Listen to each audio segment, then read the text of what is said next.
ఇక్కడ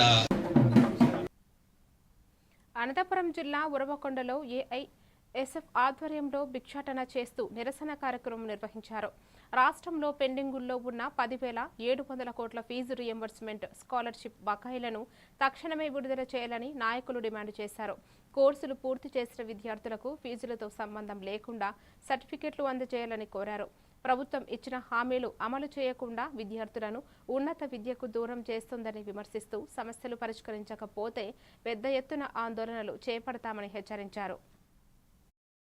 ఏఐఎస్ఎఫ్ ఇచ్చినటువంటి పిలుపు మేరకు అనంతపురం జిల్లా ఉరవకొండ పట్టణంలో మరి రాష్ట్ర వ్యాప్తంగా పెండింగ్లో ఉన్నటువంటి ఫీజు రీయింబర్స్మెంట్ స్కాలర్షిప్ బకాయిలు విడుదల చేయాలని చెప్పేసి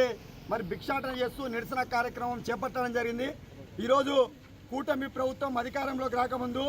ఎన్నికల్లో ఇవాళ డిగ్రీ కావచ్చు, పీజీ కావచ్చు, లేదంటే ఇంజనీరింగ్ చదువుకున్నటువంటి విద్యార్థులకు ఏవైతే గతంలో జగన్మోహన్ రెడ్డి ప్రభుత్వం పెండింగ్లో ఉన్నటువంటి ఫీజు రీయింబర్స్మెంట్ బకాయిలు ఉన్నాయో మన ప్రభుత్వం అధికారంలోకి వస్తేనే ఒక నెల రోజుల్లోపు పెండింగ్లో ఉన్నటువంటి అన్ని బకాయిలు కూడా విడుదల చేస్తామని చెప్పి ప్రకటించినటువంటి ప్రస్తుత విద్యాశాఖ మంత్రి నారా లోకేష్ గారు ఇవాళ అధికారంలోకి వచ్చి 2.5 సంవత్సరాలు గడుస్తూ ఉన్నా కూడా